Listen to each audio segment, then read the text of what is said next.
sales or income tax. Well, I think it's time for the voters to look at that record and move on to someone who does care about it. And the interesting thing, I don't think people think about this, Governor Lynch is the leader of the Democrat Party in this state. And I mean that from the standpoint he's the spokesman, he's the chief executive, he's ultimately responsible for signing the bills or vetoing the bills or whatever.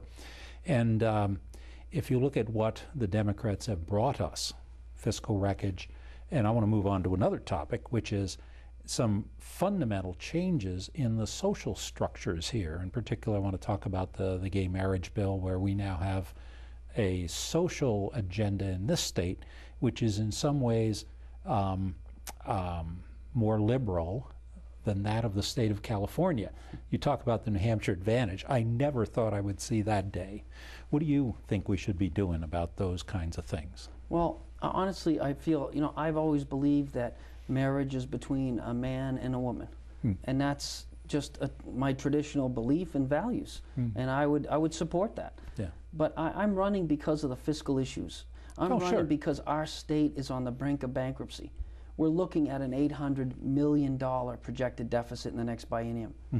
Those are the issues, Ray, that are going to face all of us. And it's not just about being Republican.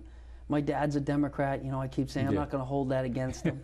He's a great man. You're a generous kind of guy, aren't you? He was a state senator, and I had a lot of respect for him growing up. He always was against a sales or income tax.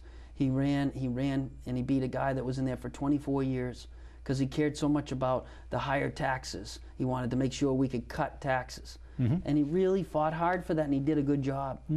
And so it wasn't about party. He even gave John Sununu his final vote. He needed one Democrat vote to pass his budget during the time. Yeah, right. This is about principle. So all those issues are about principle. It's about value. Well, in my opinion, it's all about principle. I certainly recognize the financial issues are the biggest ones.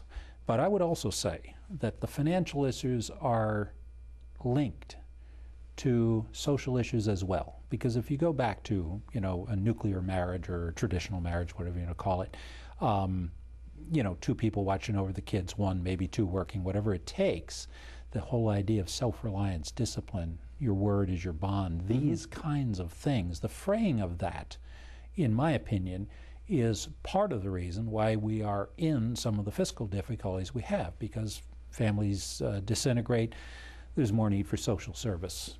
People don't pay their bills, there's more need for this, et cetera, et cetera, et cetera. So that's why I asked that question. And I can't escape the fact that during the governor's time there, they have managed to accumulate the huge fiscal problem and these social changes. So I agree with you that the fiscal issues are the first order of business, but I guess I'm not prepared in any way to think we shouldn't also address some of the other changes, because I think they have consequences that will also be very long-term. And I don't disagree with you. Yeah. Let's talk about another one, because this is another hot topic issue. And I'm seeing this on several fronts, what I'm starting to call the War of the States again, or the 10th Amendment Revolution. Yes. Yeah. And you can see the Gulf Coast governors running around basically standing up to the federal government about their responses to the oil spill in the Gulf. The state of Arizona passing legislation identical to federal legislation so that they can deal with immigrants, illegal immigrants. And last but not least, a variety of states who are questioning the constitutionality of what is called Obamacare.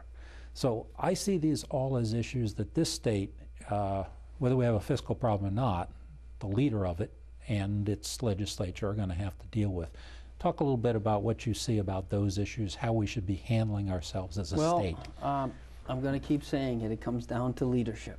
Yep. Well, clear. When President Obama and Nancy Pelosi were passing Obamacare without the support of the majority of the people of this country, my prior role as a healthcare consultant nationally. Yeah, you actually came to town and gave us a little town hall about the results. And I was asked to go and brief and help the U.S. Senate, Senator Cornyn, on some of the aspects of the Medicaid part to try to defeat some of these provisions that are going to have incredible mandates and authority and power and control over lives and state governments over the next few years. The downshifting that's going to happen to New Hampshire in that Obamacare bill is going to be over $1 billion with a B dollars over the next 10 years.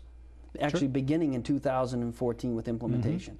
The issue here, Ray, is if you know that is happening, and that's pretty clear, and the governor knows that's happening, you've got to lead. I don't care what party you are. You basically say to this president, we are not going to stand for this, and take a stand. Now, it's interesting that during the State of the State address, Governor Lynch said he will not accept any unfunded mandates. Well, that's just what happened. What that was. And as the bill began to show it was going to pass in Congress and in the White House was there, he was silent. What I would do is I would have been loud and clear. If you had another Democratic governor like Governor Phil Bredesen from Tennessee, just one more, Governor Lynch could have helped us defeat that measure. Yeah. Now we have 22 states that are fighting a lawsuit they've joined now, are fighting for their sovereignty. The 10th Amendment is important to them. The 10th Amendment is important to me. The state of New Hampshire has its own separate sovereignty for a reason. So, we should be the 23rd state. And I said, when I'm governor, that's one of the first things I'm going to do. Make sure we join that lawsuit. Okay. And I'm not here to say that makes just sense. throw it out. We don't want to. We don't want any type of reform. We have to reform the financing structure. Yeah, we have to have a reform that makes sense. But it's got to be something that doesn't hurt the taxpayers, doesn't hurt state budgets, and is one that looks at transparency of costs, helps us compete across state lines, which we can't today, and looks at some of the issues involving frivolous litigation. Let me break in here because time is flying by on us and we're sort of rapidly running out of time, but I want to give you a chance to perhaps make a pitch directly to the voters of Bedford, why your candidacy is the right one to vote for on September 14th and why you would be the right one, presumably, for governor on November 2nd. So we've got a camera here. Talk directly to them. Well, you got about a minute to go. Thank you. Well, 1 minute. Now, a minute and a half. My name is John Stephen, and I'm running for governor. And I ask all the residents of Bedford for your support, your vote, and your confidence. I'm running because I want to keep New Hampshire the special state that we grew up or we know and we recognize. Those values of limited government, less spending, and more freedom. I come from Manchester. My mom and dad owned a restaurant, The Vault. I worked in a restaurant business growing up.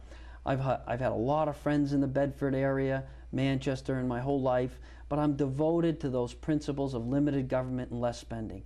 I want to make sure New Hampshire is able to be fiscally responsible, able to also make sure we do not have a sales or income tax, and I want to return value back to the taxpayers of this great state. And also create an environment where there are jobs, where we can have small businesses thriving, flourishing through tax cuts, and also making sure our budget is under control, but leading so that when you know where, when I come to a community and say I'm going to do one thing, I do it. That you know and you can feel that you can trust the person in charge of this great state. We have a wonderful state. We have wonderful people. And this state is only going to get better. And it's going to get better because of people like you. On September 14th and in November, I ask you for your vote of confidence and your support, and help us to return New Hampshire to the state that we all know, love, respect, trust, and honor. God bless you. Well, thank you, John. Nicely done. I appreciate Thank you you, coming Ray. in here today. It's been great chatting with you again. And I want to reiterate that, as John has just pointed out, that the primary election will be September 14th. So please go out there, investigate all the candidates, inform yourself on what they plan to do and what they've done. Make a good choice. Thank you for watching today. Have a good day.